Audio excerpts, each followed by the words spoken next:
కాదు అజయ్ గారు, ఇప్పుడు మీరు ఒక సినిమా చేస్తే ఆ సినిమాలో మొత్తం ఇంపాక్ట్ క్రియేట్ చేస్తారు. అది ఒక చిన్న సీన్ అయినా, ఇప్పుడు మన పుష్ప 2లో లాస్ట్ క్లైమాక్స్ దాకా ఎదురు చూసాం, సైలెంట్గా ఉన్నాడు అజయ్ అనుకుంటే ఒక్కసారిగా క్రెడిట్ కొట్టేశారు.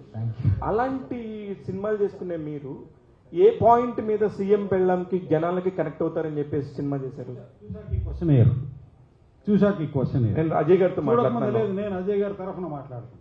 మీకు కాదు సార్, అజయ్ గారితో నేను మాట్లాడుతున్నాను. ఆయన పిఏ నేను ఈరోజు సీఎం గారి పక్కన పిఏ ఉంటారు, ఆయన కూడా మాట్లాడతారు. రామకృష్ణ గారు, బేసికల్గా బాగా నచ్చింది ఉమెన్ ఎంపవర్మెంట్ మీద కథ. సో సీఎం పెళ్ళాం ఇంద్రజ గారి మెయిన్ సెంట్రల్ క్యారెక్టర్ యాక్చువల్ సినిమాలో. నాదో కీ రోల్. మెయిన్ నచ్చిన పాయింట్ అది నాకు.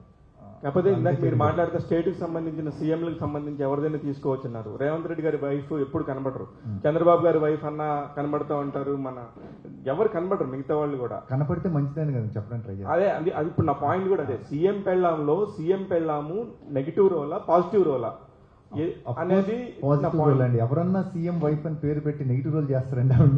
ఇప్పుడు ఇండియాలో వాళ్ళైతే పాజిటివ్ రోల్ ఇండియాలో వాళ్ళైతే చెప్పలేమండి, రెడ్డి గారి గురించి చెప్పలేము. But yeah